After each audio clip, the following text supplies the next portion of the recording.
thinking about how we want to do this session. And see, to be very honest, when we felt that what is there that we can say about gender sensitization that people in this room haven't already heard of or know, right? So one option is for us to begin with comments from you. Comments and questions from you about anything that you think is relevant to the idea of gender sensitization.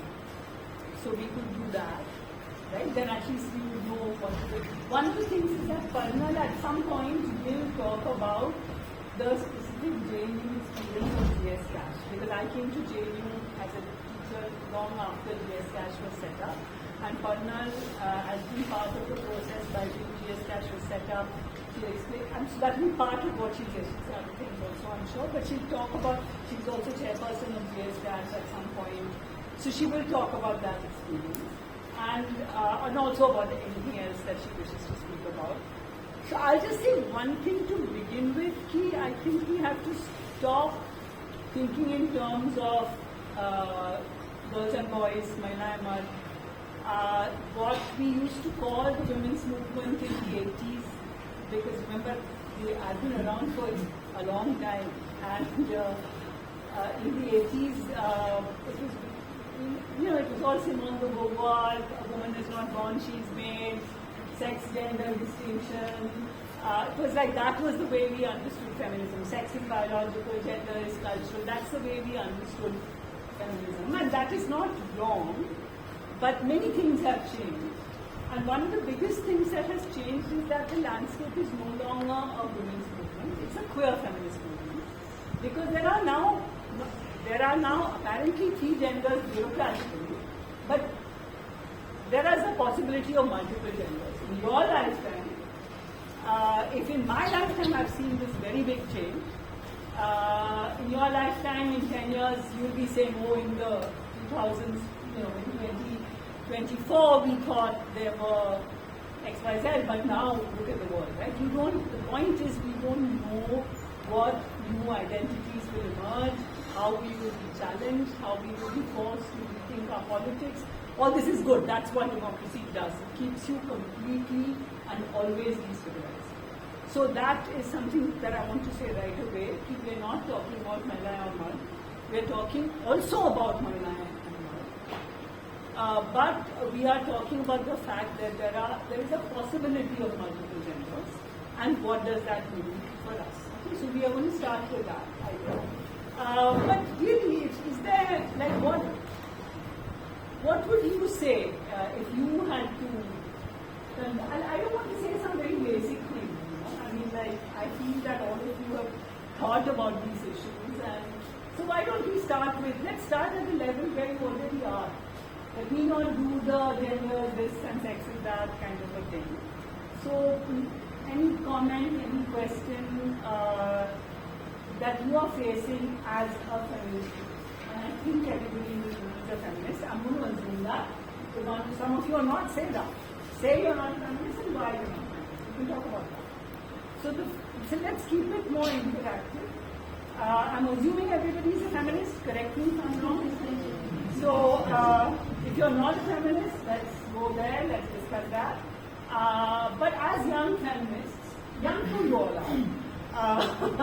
So as young feminists, what is the question that you find difficult to deal with? Not that I will give you an answer, but we can talk about it.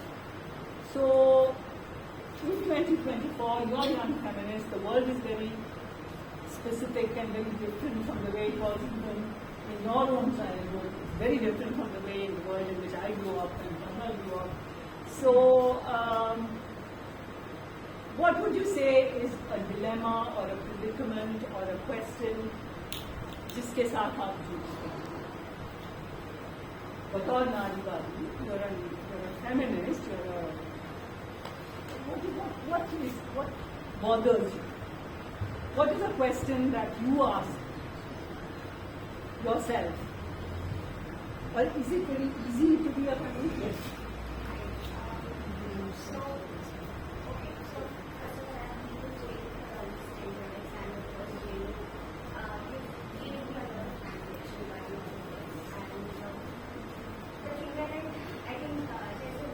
Can you hear the back? Please speak louder. But I decrease on a daily basis now that I have considered just stepping out. I think everybody can Just speak louder. So, what I feel a lot is this gap. So, you said, no, we already have a certain kind of handling, some certain kind of understanding of what it is today. And we obviously already understand how that affects everyone, no matter their identities. But when I step out into the world, and there is like a distinct gap between the conversation, like this world and that world. And I am constantly having conversations with people who have a lot of questions. Of course, they are people who want to know, want to be, they are impacts essentially. But there is definitely a conversational gap. And like whenever I think about the word sexualization, I feel like that's something I would want to know better, like how to bridge that gap. When I'm talking to people outside who So might the not people outside are other students or your workplace? They're going on. Especially all adults, some of them are students. Yes, adults. That's what I would say. Some of them are students, but most of them are colleagues. How to bridge the gap between the understanding we go with into the world and the people we meet who apparently don't share that understanding. And people that I don't have a long term, like with my mother, I've had these 10 years to build and redefine the relationship we had, and our conversations are not really different, become different. But with people I don't have so much of that. Like how do I bridge that gap? No, it's a good question, but it's more like, I don't think it's a question which I will give you an answer, but this is something we do have to face. Now, let me tell you a very small incident that I was reminded of as you were talking. I was speaking in, I think it was in a college in possibly Nagpur, I can't now exactly remember, but probably Nagpur, and it was a women's studies course. So, you should know that what is called women's studies can be extremely conventional and quite regressive, and it can be very basic, So I was speaking to the faculty, and they were themselves like really just beginning the journey. But even in that course, where they had at least learned that sex is biological and gender is cultural, which I'm assuming all of you understand what I mean. If you want me to explain that, because that's a standard thing you begin with. If anybody needs an explanation of that, please don't feel shy to say what do you mean by that. So we can come back to that. My point is, it seemed to me to be a very basic kind of a course, and yet the young women that I spoke to, one of the young students said that every day she travels 2 hours by bus to the university and 2 hours back, and every day she sits mostly next to a new person, and she starts talking to that person. और मैं उनसे पूछती हूँ कि आपको क्या लगता है जो घरों में होता है, आपको अच्छा औरतों के बारे में औरतों की प्रति हिंसा होती है, या फिर आपके घर में कौन खाना पकाता है, इस तरह के सवालों को छेड़ती है. 2 घंटे ऐसे निकल जाते हैं कि वो, जब वो निकल जाते हैं बस से, तो वो कहते हैं मोस्टली वो यही कहते हैं कि बहुत अच्छा लगा आपने हमें मतलब अच्छा हाँ इसके बारे में हम सोचेंगे. My point is that even the most ordinary, basic, for me, it seems to be any JNU person would say, oh, I thought this is like this kind of women's studies shouldn't be done. Just even that made such a difference, first of all, to her confidence, कि वो पास बैठे अर्जुन के साथ मर्दों या औरतों को छेड़ती थी एक conversation.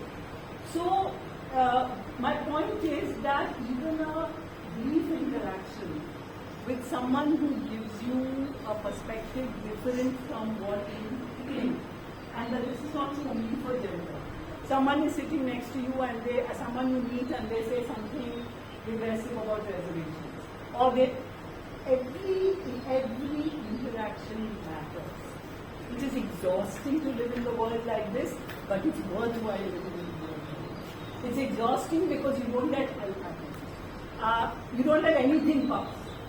We should not let anything pass. If anything is said, and that can happen inside JNU also, of course, you don't just say, it's okay, I can't be bothered, शादी रहने देते हैं, वो कजन शादी नहीं करते. So this is our politics. This is our politics. We may not ever be active part of an organization. We may not bring about a revolution, like take over the state, but we are bringing about a revolution. How is it that between 1980s and 2024 I am living in such a different world? Where we have stopped saying to this movement, we say, how did that happen? Right? It happened because of this upsurge of political movements which forced us to create differently. So every encounter your colleagues have with matters. We don't try to make them uncomfortable. They completely disagree with you also. They go home and they say, "इसने मुझसे क्या कहा? कोई तो सुन रहा होगा." In their house, somebody will say, "अच्छा, मैं इनके साथ अभी नहीं बहस करूँगी, लेकिन ये तो सही बात है." So it matters. Every interaction matters. It's not about bridging the gap once and for all. It's about continuously producing a counter-hegemonic worldview, so that the comfort that people feel in their worlds. And okay, so I did notice you. I come back to the corollary of this is that we should also be prepared to be destabilized. It's not a one-way thing. It's not that we figured it all out और हमको uncomfortable बनाएंगे. हम भी uncomfortable होंगे. हमें uncomfortable होना चाहिए. ऐसा नहीं हो सकता कि हर चीज में हमारी समझ बिल्कुल सही है और ठीक है. We also have continuously a lot to learn. We don't get where you have something to learn. So we have to be also prepared that what you thought of as very commonplace, suddenly someone says something and you realize, oh, that is a privilege that I have.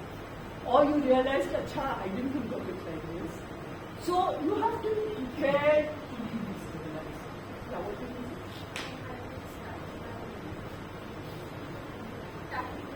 Oh, just talking about it. Actually, I just want to go back to the basics a little bit. When I came to JNU in 2017, I was so ingrained with gender norms and normativity that it took me a while to unlearn that मैं जब घर जा रही हूँ तो I don't have to do the house, I don't have to wash the utensils only. Why is it that my brother is asked to go out to get vegetables while I am always asked to sort of cook the food or take out the utensils? And when I came to JNU, I thought that most of the professors are meeting or even activists at that point of time were meeting, they were functioning with the assumption that हमें ये सब पता है. But at the same time, in this very university, we see the DJ culture, which has just gotten, I think, worst from bad, when songs that are played like completely sexualizing women's body. And this is also the campus where on a day like Holi, the most progressive men are also tearing each other's shirt, right? And I know that, I'm sure you're aware that from Bangla to Chandrabhaga, the same school, boys have this culture of sort of marching in a shirtless sort of a parade, which is a thing for them. And this is also the campus where movies like Animals or songs of animals are celebrated. And then, kya dikkat hai? It touched me because the struggle of the father and the son, it is real, it happens. So I feel like we need to go back to the basics again and again all the time for us to understand what feminism is really. Like when we are saying that we are standing in a queer feminist movement, like I know in 2017, Kaushal and I were batchmates. And I know that most of the people did not know how to approach them, how to talk to them. Right? They would just be like, and these are students who are progressive. They are students who are not right-wing. They are students who are not against women. But they did not know how to approach them. This is also the campus where I've seen students coming to SL, like right after, from small cities, small villages, and getting intimidated by looking at a woman in shorts and smoking. Right? So I feel in this room, I don't know if people would be that comfortable, but I feel we need to touch base a little bit with all of these to sort of then move ahead on the question of why it's a queer feminist movement, what pronouns are, just what patriarchy is. A simple question like what patriarchy is actually helps resolve so many questions in our head. right? Because I have noticed that in this campus, spending so many years, that men coming from small cities, they find it very intimidating to talk to women. In my own organization, I've seen men who are very intelligent, but the moment they see a woman, they're just too scared to approach them, even politically. Right? So things like that, like why What are about the these men? women? Are they afraid to approach men? Yes. Because a both lot of of you times. talked about, you also talked as if the subject is a male. And वो लड़कियों से बात करने में तो लड़कियां क्या झिझकती हैं लड़कों से बात करने में? तो ये झिझकना, see, I see what you're saying, but the culture you're describing, let me call it the Chinese school culture, right? I think that because that's very much something that has been, it's a demographic change that has been brought about in India. It hasn't happened accidentally. I think you know that. It's like when you settle Palestine with Jewish settlers. Right? It is a settlement. Let us not be under any illusions. It is meant to change the culture of the people. It has not happened accidentally. The influx of scientific students and their confidence in bringing that culture. You have to keep your hand down. It's like she's constantly doing things with her hand. I'm like, yes. Okay, so, sorry, I don't please wait about as much as you like. So now I think the fact is that still most people in JNU still are actually uncomfortable with that Chinese school culture. Now, what am I calling Chinese school culture? It is militaristic, it is masculinist, it is exclusive, because it's exclusivist. It excludes. So militaristic, masculinist, exclusivist, pretty much are some of the key characteristics of patriarchy also. Right? Because militaristic is not just picking up arms, which is very much a part of this culture. For example, under the current NEP, NCC is being given a very, very high rate. There are actually courses based on NCC, where you're taught to use. You can opt, even if you're not in NCC, you can opt for that course. It's not happening here, but it is happening in many universities. So to militarize society is basically to create an undertow of violence, right? So as all of you know, in the US, it's easier to buy a gun than to buy certain prescription medicines. Like you can't buy medicines without a prescription, but you can walk into any shop and buy a gun. That has made America a violent society. And the reason why that law is there and the reason why it is defended is because it's a racist law. It's meant to protect whites from black people. So militarism, if I just say militarism, it's not only about the army, it's not only about the military, it is about the creation of a society in which violence is normalized. And the potential for violence is always just below the surface. And that is the story of patriarchy as well. So if you say, what is patriarchy? Patriarchy is very much the structure by which masculinity is powerful. Masculinity is placed at the top. So masculinity generally means mostly men. So it is a fact that it is mostly men. But masculinity also means that there are many men who are not comfortable inside that, who are made to feel marginal, who are made to feel less than, etc. So this culture, why is it that when Sainik school culture enters JNU, more and more people are not joining? Only Sainik school people are joining. Most of you feel repelled. Most JNU students feel repelled. So I think that repulsion or that sense of revulsion comes from that. And when I say masculinism, I'm not saying masculinity alone. I'm talking about that kind of very masculinist power, production of power, where it's self and other, where you continuously create the enemy. So, for example, a very, very typical masculinist text is V.D. Savarkar's Essentials of Future. The whole point of that is we have to feel so much difference from the enemy. We should continuously avoid any kind of similarity with the other, you have to feel they are completely different from you, and that is how you will build a nation. That is how you will build a nation. So you have to continuously say how different the Muslim is from the Hindu. You have to keep repeating that. So masculinism involves all of that. Now, so I think so that's one kind of that you come to JNU and you experience a culture that is not that, because people have, for generations in JNU, faculty and students, work to produce a space in which this is continuously questioned, which is not to say there is no patriarchy among faculty, which is not to say there is no sexual harassment on campus. Alas, that is not true. Sexual harassment is quite common on campus. But given all of that, the fact remains that there is a continuous counterculture. There's a continuous counterculture. And that counterculture is what we want should prevail. Now, that's one kind of thing. The other kind of thing, since you said it, since both of you said it, this business about feeling shy about approaching. Well, you know, when you say they feel shy, let's assume that desire is not so violent. The boys feel shy about approaching girls. Let's not think of it like that. People feel hesitant to approach one another in terms of more than friendship.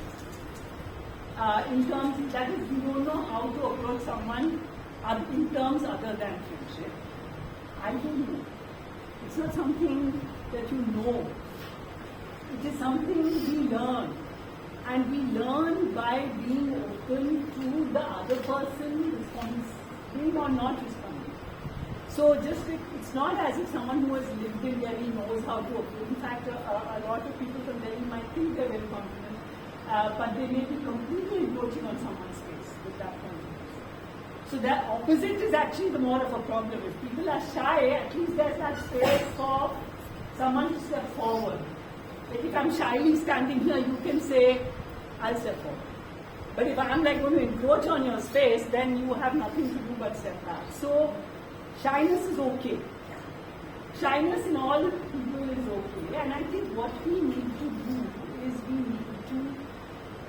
need to make the space by which we can talk about these things. And that won't happen in a space like this. That will happen among friends, among small groups. I mean, you could have a reading group. You could just have a group where you meet weekly to talk about just desire in concrete terms or abstract terms, read a theoretical text, talk about an actual incident, right? So that we use those continuously. Norms have to be introduced. Norms of how to be desiring of someone without encroaching on their space.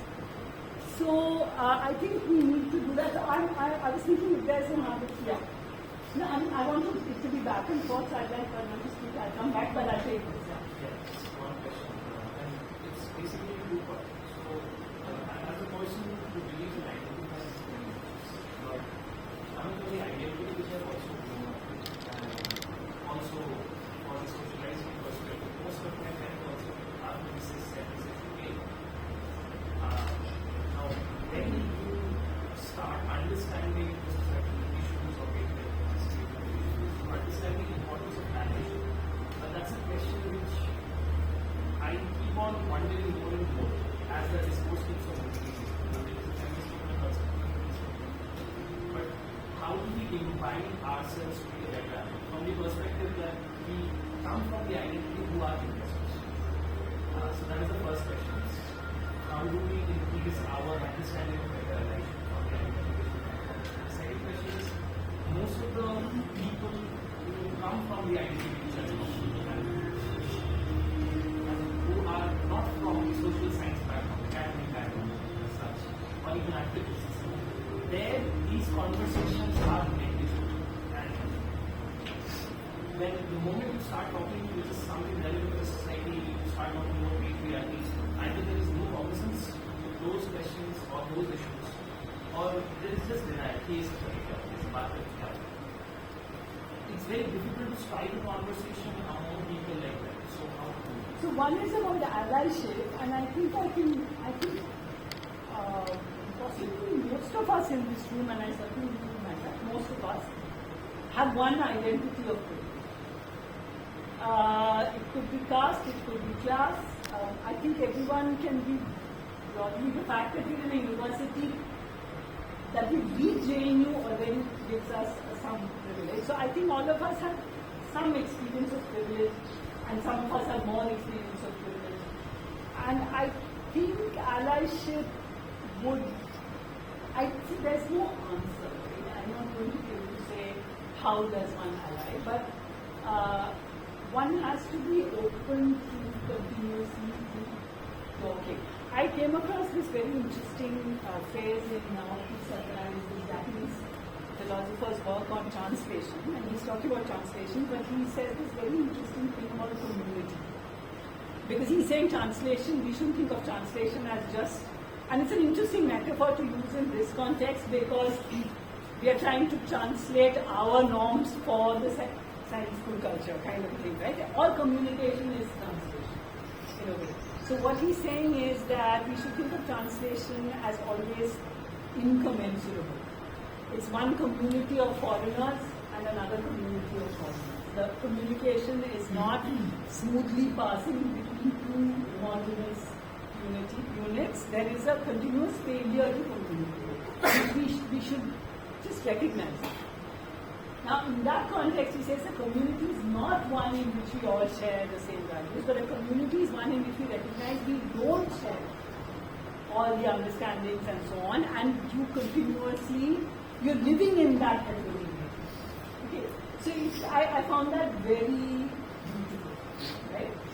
Because if you assume that it's a community, even when I said we're all feminists in this room, I'm assuming, I'm aware that we might all be feminists, but there are many, many things on which we might agree, not agree, many issues. I can't even agree. So we are a community not because we are all we have shared values. We are a community because we are aware of our differences, but we want to try and communicate. We want to try and communicate with the knowledge that we might fail to communicate. And that failure to communicate is something we have to constantly work with. So allyship will involve that. Attempting to communicate, failure to communicate, recognition of privilege, self-privilege also, but recognition of privilege by everybody. There cannot be a situation in which I don't think allyship is possible if one side of that conversation presents themselves entirely victim, right? There has to be some point or some element of connection with privilege that they also acknowledge. And of course, the people who obviously have privilege will have to acknowledge. So I think that sense of attempt to communicate, a sincere attempt to communicate is what can make for allyship. But that allyship will never be just clean and done and now we're allies. Right? Which kind of, if you think of any election scenario, not necessarily the elections that are ongoing now, but even in JNU everywhere, how do you build we call it a common minimum program. And that's a new development.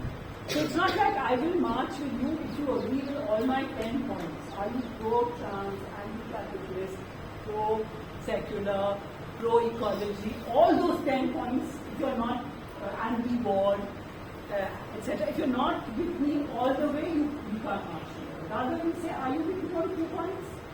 Let's take those 10 steps together. Then we do our different things. Right? That's the learning that most political organizations in the last 10, 15 years, that's what even the left has learned. I'm saying even the left because the left is notorious, and I consider myself part of the left, notorious for saying, no, you have to be 100% pure or I will have nothing to do with it. We no longer think like that. Right? So allyship is built out of that sense. How to start conversations with people who are not interested in that. See, like we began with that. That how do you talk to someone who is, like if that girl from the college in Nagpur, if she had said something to hit the person, and that person has said, look, I'm not interested, अभी मैं बहुत थकी हूँ, मैं सिर्फ किसी के बाद देखना चाहती हूँ, तो फिर और कुछ नहीं. So if someone is completely not interested, then you come. But if there's a group of 5 people and you start a conversation and 4 people are like, I can't be bothered, one person might be. Or the one person may not relate today but might think about what you said and seek you out later. Or that person might never seek you out but will quietly go read or talk or think. So everything we do makes a difference.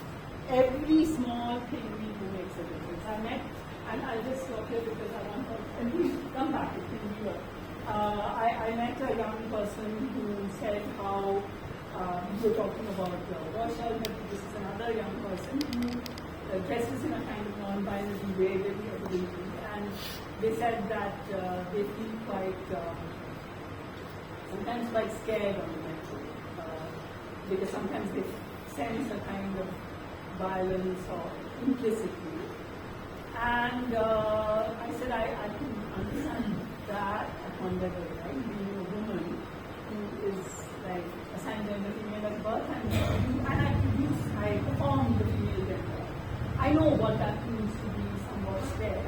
But what I was telling them was that your presence, that person's presence on the metro is emboldening at least one other person every other day. Somebody is looking at them and thinking, oh, they can do that today. Right? And their presence is making somebody else feel safe. So it's worth it. It's worth it every time you go out on the metro at 11 looking like women. You know it's a bit dicey, but your presence is making someone else feel safe. I think we should do that. I think it's really interesting to hear from Palman how the whole GS cash thing began, worked out, etc.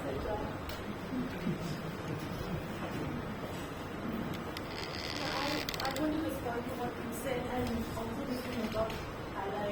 I mean, you can decide for yourself if you want to be an ally and as for conversations, how to conduct them. I've been told when I'm outside campus, and this includes the generation before me, you're at home now, this is not you. And don't use terms like patriarchy and so on. But I've heard this often enough, and I'm sorry, I didn't. Yeah.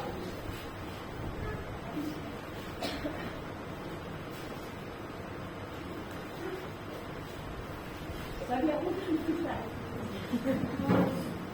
So I've heard this through my time in JNU, and we came from that point to, let's say, I'll give an example. My father read something that I had written, and he whispered to me. And my sister sort of gave him a scolding and said, "You've lived with us for so long, how is it that you don't know what patriarchy is?" Then he takes the pacha or whatever that we've written to my mother. And my mother is, she reads it and she's quite pleased, and she asks my dad, what do you think patriarchy is?